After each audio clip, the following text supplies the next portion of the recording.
Bom dia, meu amado, mais um programa Tempo de Reconstruir, programa da Igreja Batista Central da Barra, uma igreja de atitude necessária, atitude veemente, atitude clara, atitude de coragem. É essa atitude que a vida requer de nós.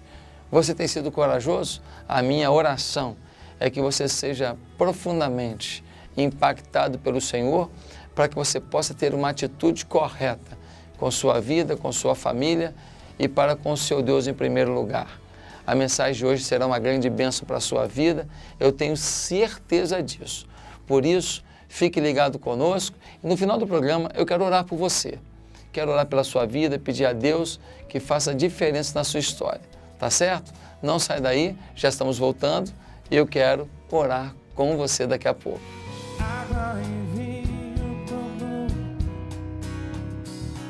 Olhos dos céus abriu, não há outro igual a Deus. Dentro da noite brilhou, das cinzas nos fez ressurgir, não há outro igual a Deus. Levante as suas mãos e declare isso comigo.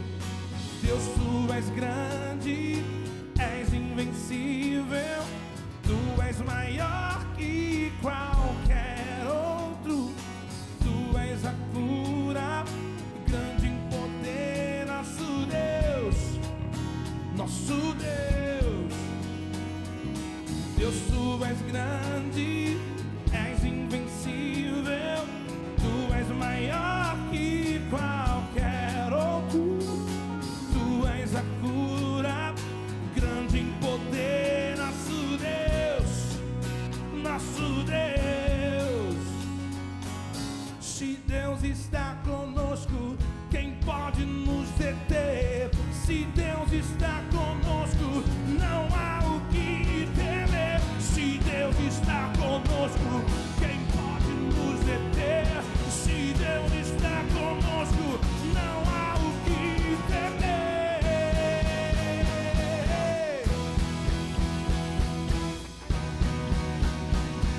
Não há o que temer.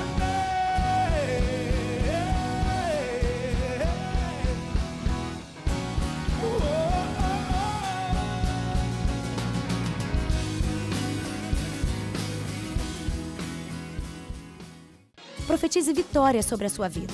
Venha ser impactado pela palavra de Deus e pelos louvores proféticos que abençoam todas as nações. A Quarta Profética acontece toda quarta-feira, às 19h30, sob a direção dos pastores Emerson Pinheiro e Fernanda Brum. Tempo de reconstruir. Em um mercado altamente competitivo, onde o conhecimento e aprimoramento contínuo de tecnologias e a credibilidade e confiança para obras de grande porte, uma empresa se destaca.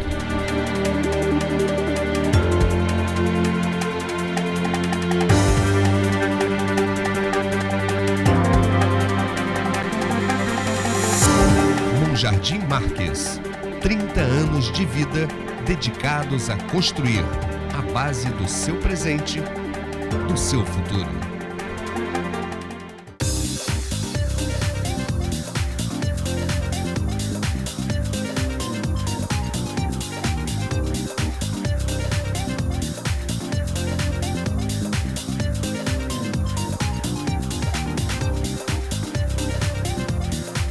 Para todos os momentos, Syndicate. As melhores marcas você encontra aqui.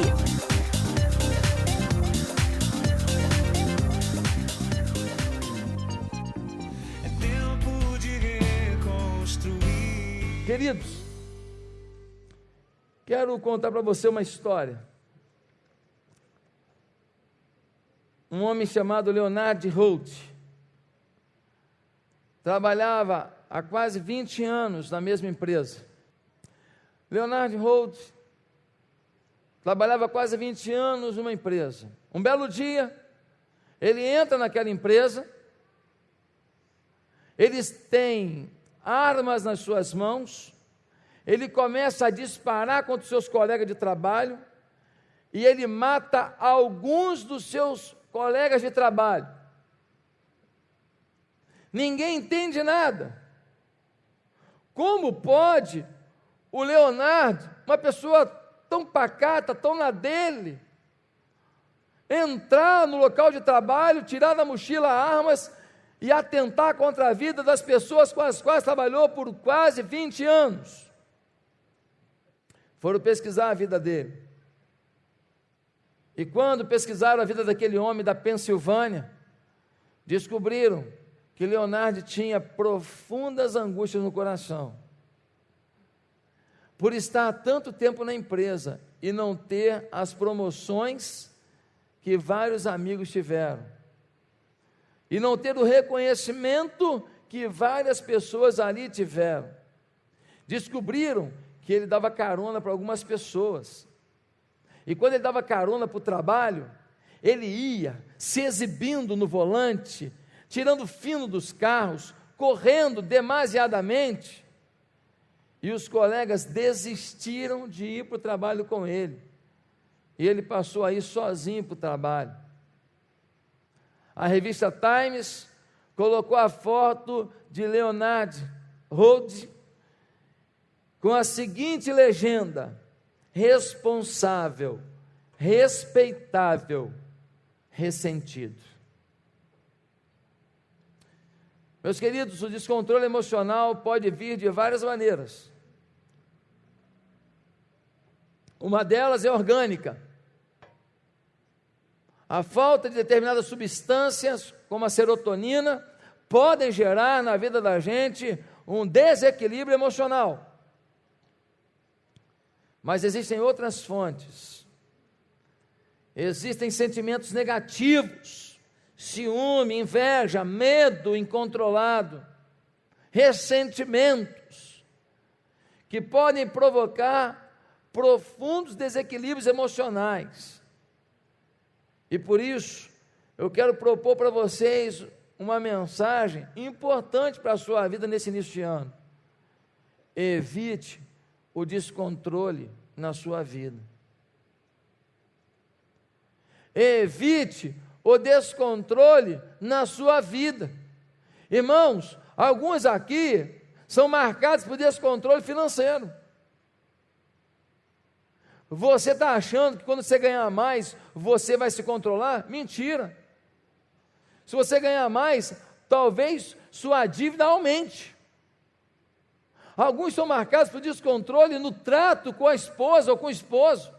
Alguns são marcados por descontrole no trato com os filhos, no relacionamento com os seus pais de trabalho. Uma vez eu fui falar de uma pessoa para outra, falei: rapaz, quero um contrato fulano de tal para trabalhar com você. E a pessoa me disse: pastor, o fulano deve ser terrível para se relacionar. Se eu botar na empresa, eu vou viver um problema. Eu não posso fazer isso, pastor. Eu não pude argumentar mais, porque realmente a pessoa é difícil, precisa de muita ajuda, e precisa querer ajuda, para poder mudar a sua forma de agir. Em que área da sua vida há um descontrole? Em que área da sua vida você está caminhando para descontrole? E o pior de tudo, é que estamos caminhando para um descontrole, e às vezes não nos apercebemos. O barco está virando, já está em 45 graus, e nós não estamos notando. Só vamos notar quando ele estiver em 90 graus afundando no seu último metro. Meus irmãos, hoje quero falar com vocês sobre esse tema: evite o descontrole na sua vida, baseado na vida de um homem descontrolado. O seu nome, Saul. Como é a história de Saul? Quando nós lemos no capítulo 9 de 1 Samuel, deixa a sua Bíblia aberta, nós vamos ler muitos textos de 1 Samuel. 1 Samuel capítulo 9, no versículo 17, nós lemos assim: Quando Samuel viu Saul, o Senhor lhe disse: este é o homem de quem lhe falei, ele governará o meu povo. Quem foi que falou com Samuel que Saul seria o rei do povo? Quem? Quem escolheu Saul? Deus. Irmão, ser escolhido por Deus para ser rei é privilégio, não é? Ele começou muito bem. Agora, será que Deus abençoou a vida dele como rei? Querido, quando a gente lê o capítulo 10, versículo 10, por exemplo, diz assim: chegando a Gibeá, um grupo veio em sua direção, o Espírito de Deus se apossou dele e ele profetizou no meio deles. Irmão, o Espírito Santo tomava a vida de Saul em alguns momentos. O Espírito Santo o usava. Irmão, que privilégio ser usado pelo Espírito Santo de Deus. Agora, meus irmãos, esse homem, já no seu 2º ano de reinado, muito recente, né? Já pagou mico cedo.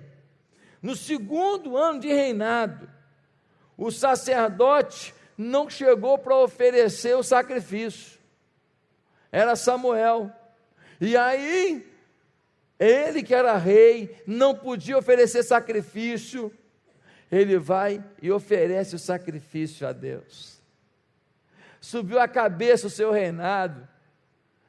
No 2º ano de reinado, o apressadinho já está fazendo besteira, e por causa disso, dá uma lida no capítulo 13, versículo 13.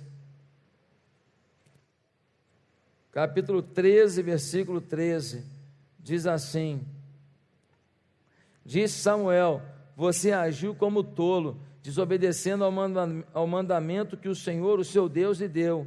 Se você tivesse obedecido, ele teria estabelecido para sempre o seu reinado sobre Israel. Mas agora o seu reinado não permanecerá. O Senhor procurou um homem segundo o seu coração e o designou líder de seu povo, pois você não obedeceu ao mandamento do Senhor. Porque ele ofereceu o sacrifício, Deus já disse para ele: você não vai reinar muito tempo não. Porque você tocou no sagrado, você não tinha autoridade para isso, era função de sacerdote, você mexeu no que não podia.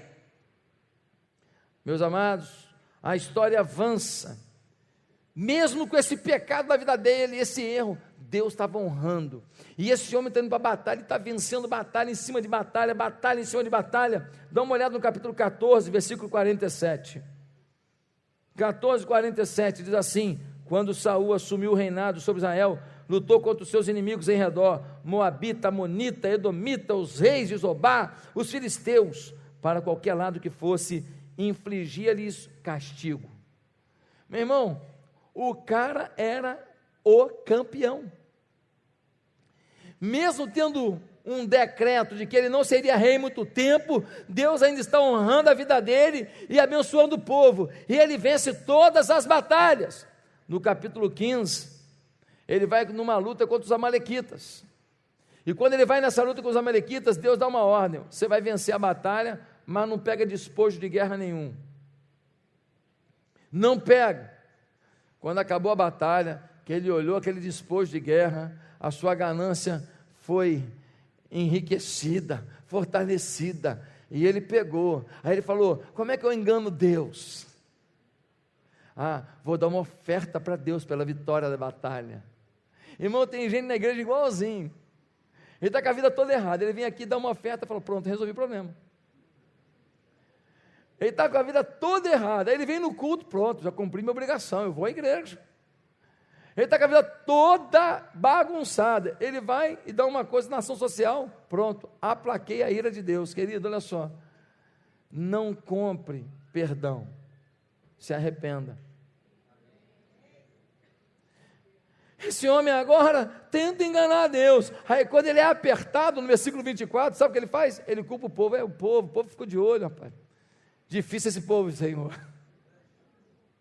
É assim com a gente também. Quando o negócio dá errado, nós temos mania de culpar alguém. Sempre a culpa é alguém, de preferência, quem sabe, um pastor, ou um líder de célula, ou um supervisor de setor,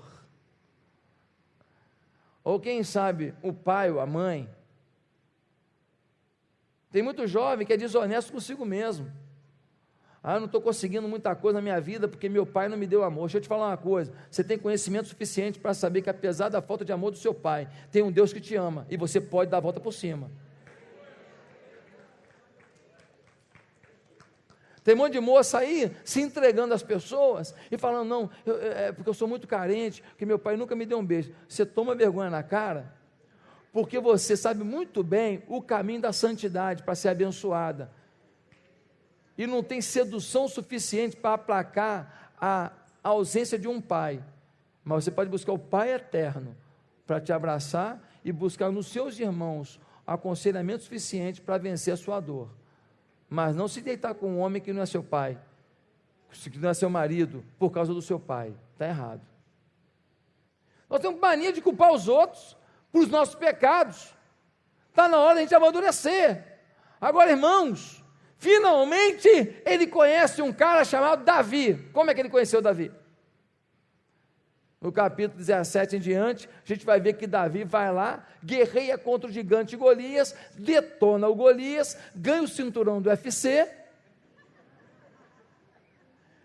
fica famoso em todo o reino, e aí, Saul agora dá a filha em casamento a Davi, e coloca Davi como que? General do seu exército. Meu irmão, a partir desse momento, quando Davi vai às batalhas em nome de Saul, o que acontece? Ganha no primeiro round, é esculacho.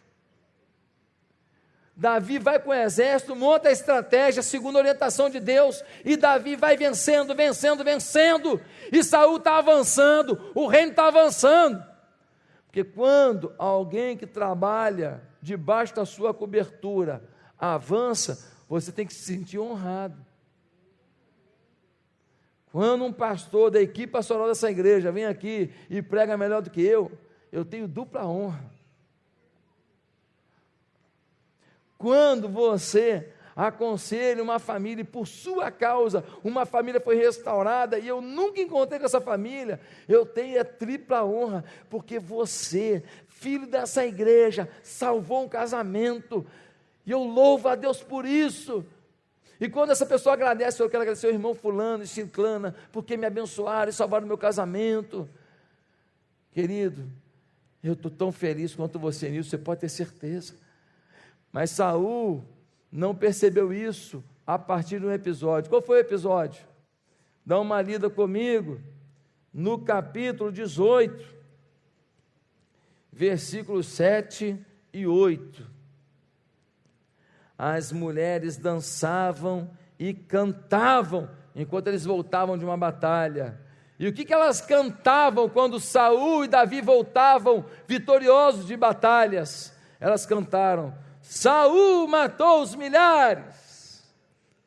Saul encheu o peito e falou: eu sou o cara. Foi daí que surgiu aquela canção: esse cara sou eu. Ele ficou todo inchado, que nem um pavão. Mas logo em seguida, o problema foi a segunda estrofe. A segunda estrofe dizia: e Davi, dezenas de milhares. Ganhar um elogio não foi suficiente para Saul, porque o elogio de Davi foi 10 vezes maior que o dele. E nesse momento, algo muito ruim começou a acontecer, irmãos. Dá uma olhada no versículo 8. Saul ficou muito irritado com esse refrão, e aborrecido disse: atribuíram a Davi dezenas de milhares, mas a mim apenas milhares. O que mais lhe falta senão o reino?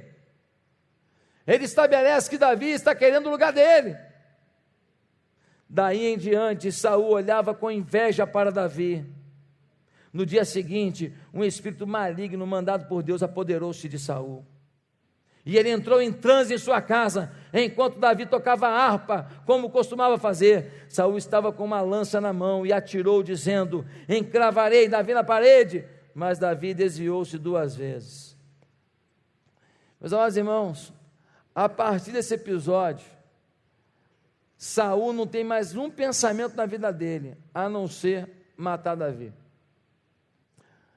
A partir desse episódio, Saul não tem mais um projeto para o povo, não tem um projeto de férias, não tem um projeto de viagem, não tem um projeto para Deus, não tem um projeto para o templo. Saul só pensa numa coisa: matar Davi. A sua ira com aquele elogio de Davi foi gerando um descontrole, que ele ficou obcecado por um alvo: matar Davi. Meus amados irmãos, Davi foge depois da terceira tentativa de matá-lo com uma lança. Sabe quanto tempo Davi foge dele? 12 anos. Um dia, o rei entra numa caverna porque está com dor de barriga. Rei também tem essas coisas. Ele entra na caverna, e quando ele se agacha lá para fazer suas necessidades, Davi, que vê a sua roupa do lado, não atenta contra a vida de Saul, mas corta um pedaço da sua veste. Quando Saul desce o desfiladeiro, já está distante, não terá como alcançar Davi. Davi grita: rei, dá uma olhada na minha mão, dá uma olhada na sua veste, é um pedaço da sua veste. Rei, eu te tive na minha mão, eu poderia ter tirado a tua vida, mas rei, eu sei honrar a autoridade, eu reconheço a autoridade sobre a minha vida, eu não te tocaria, rei, eu nada fiz contra você, você continua sendo meu rei. O que você faria se alguém que você persegue fizesse uma declaração dessa, tendo preservado a sua vida? Você sabe o que Saul fez? Aumentou sua ira. Meus amados irmãos, muitos de nós não estamos percebendo que uma área descontrolada na nossa existência está se avolumando a cada dia, e esse descontrole pode gerar uma cisão na nossa relação familiar, um colapso das nossas finanças, uma doença no nosso corpo, uma desilusão no nosso ministério, um fracasso na nossa alma. É tempo de reconstruir. É isso aí, querido. Um sábado lindo, maravilhoso que o Senhor nos dá, um tempo de verão, um tempo de férias, um tempo de viagem, um tempo de trabalho também, né? O mundo não pode parar, mas um tempo também de reconstrução da vida, reconstrução de sonhos, reconstrução da expectativa, reconstrução da fé. Se você não tem essa fé, se você não reconstruiu sua fé, eu queria te pedir isso agora. Faça isso. Olha, eu ficarei muito feliz se você mandar para mim uma cartinha, um e-mail para a igreja secretaria@ibcbarra.com.br, está aqui, ó. Você manda para a gente dizendo: olha, eu fui impactado, eu reconstruí uma área da minha vida. É possível, querido, é possível que essa mensagem te ajude na reconstrução da sua história. Eu gostaria de orar agora por aqueles que estão enfrentando uma grande luta. Você que está enfrentando um grande problema, eu quero orar por você. Você acredita? Certa vez, Jesus disse a um homem: seja feito conforme a tua fé. Às vezes a gente quer que seja feito conforme a nossa vontade. Mas não é a vontade que determina o que Deus vai fazer. É a fé. A fé é mais do que a vontade. É uma vontade que a gente coloca diante de Deus com a convicção de que Deus se agradou da nossa vontade. Certo de que Deus desejou o nosso desejo. E por isso Ele vai conceder o nosso pedido. Eu, quando oro com fé, eu estou dizendo: Deus, eu creio num poder infinito para poder resolver o que eu preciso e para me conceder o que eu estou te pedindo. É essa a postura da fé. Vamos orar? Mas vamos orar com fé? Senhor meu Deus, que cada um dos telespectadores que está comigo agora seja impactado pela tua mão de bênção, de paz, de pureza, a tua mão santa, a tua mão de milagre. Em nome de Jesus, eu vi tanta gente ser curada já no seio da nossa igreja. Eu já vi tanto câncer sumir, eu já vi tanto problema grave de coração, já vi tanta circunstância de AVC, já vi tanto problema de aneurisma, tanta situação de pressão desequilibrada sendo resolvida pelo teu poder, que eu não posso duvidar da cura. Cura, Deus, opera um milagre, meu Deus. Faz uma maravilha, Senhor. Senhor, dá força, dá ânimo para que também as pessoas lutem pelos seus casamentos. Quantos estão desistindo da coisa mais importante, a vida com o Senhor? Estão desistindo da coisa mais importante, a intimidade contigo. Senhor, restaura também o coração, a paz, o entendimento. Restaura os ministérios daqueles que me ouvem agora. É no nome de Cristo Jesus que nós oramos. Amém. Bem, querido, estou muito feliz porque você nos deu essa audiência hoje. Que o Espírito Santo complete no seu coração a obra que Ele quer fazer. E te peço mais, peço que você esteja orando para que o seu ano seja um ano de muitas alegrias. Não queira alegrias apenas no seu braço forte trabalhando. Acredite no poder maior que há sobre a terra, o poder da oração. Querendo contribuir conosco, você já sabe, tempodeconstruir.tv. É o site que você clica em contribuição e colabora, seja boleto bancário, cartão de crédito ou mesmo depósito na nossa conta corrente. Mas se você nos ajudar, essa mensagem do Evangelho vai muito mais longe. Nós precisamos de você. Não está fácil manter um programa tão forte, tão poderoso no ar. Poderoso não por causa do pastor, poderoso não por causa da igreja, poderoso porque fala da mensagem poderosa do Evangelho. E isso a gente fala. A gente não fica falando conversinha, não. A gente não fica inventando moda e vendendo bênção, não. Não. A gente prega o Evangelho aqui. E a gente crê no poder de Deus, crê no milagre, crê na prosperidade, crê, mas crê que tudo isso está debaixo de algo maior. Tudo isso está debaixo da misericórdia de Deus e tudo isso também está debaixo do quanto nós estamos dispostos a cumprir aquilo que o Senhor coloca como pré-requisito para cada promessa. Aqui ninguém fica negociando com você dizendo, dá dinheiro aqui e você vai ficar milionário. Não. Mas oferte aqui com amor, o Senhor vai te retribuir. Isso eu posso falar, porque está na Bíblia. A Bíblia que me ensina que semeadura no reino de Deus, com amor e fé, sempre tem resultado. Esse programa tem levado a mensagem de salvação. Tem salvado muita gente. Você que contribui conosco, muito obrigado. Você é parte disso. Deus abençoe e até o próximo sábado e até o próximo domingo, porque toda semana é tempo de reconstruir. Portanto, amanhã, 8 horas da manhã, eu te vejo aqui para mais um programa Tempo de Reconstruir. E se você quiser hoje à noite, tem culto jovem na igreja às 7h30 da noite. E amanhã 2 cultos, um às 11 da manhã e outro às 7 horas da noite. Te espero, fique na paz. Em terra.